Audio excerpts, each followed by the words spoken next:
அரசியல். எல்லா பிள்ளைகளும் அரசியல் கற்றுக்கொள்ள வேண்டும். ஏன்னா நீங்கள் சைனாவில் வந்து எல்லாமே அரசியல் பேசுவான். சைனா வந்து மதிக்கிற ஒரே மொழி தமிழ் மொழியை மட்டும்தான். ஆனால் நீ சைனாவில் ஏதாச்சும் உங்கள் நண்பர்கள் யாராச்சும் சைனாவில் படித்தா கேளுங்க, அதிகமான அந்த இடங்களில் தமிழ் மொழிகளில் எழுதப்பட்டிருக்கும். சைனா வந்து தமிழுக்கு ஒரு பெரிய மரியாதை இருக்கும். ஆனால் இருக்கிற பழமையான 4 மொழிகளில் தமிழும் ஒன்றுன்றதை சைனாக்காரன் சொல்கிறான். அதே மாதிரி ஜப்பானில் நீங்கள் பார்த்தீங்கன்னா அவன் தமிழை கற்றுக்கிறான்.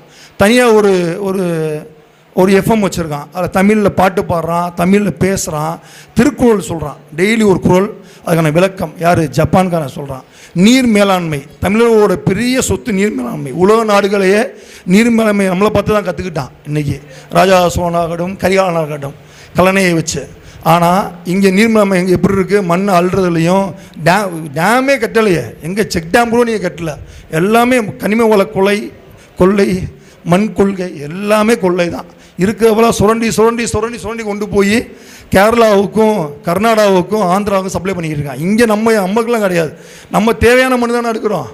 இன்றைக்கி ஒரு 1000 டன் மண் இந்த மாதம் தேவைன்னா 1000 டன் மண் தான் நம்ம எடுக்கணும். 25 டன் மண் அள்ளிக்கிட்டு இருக்கான்.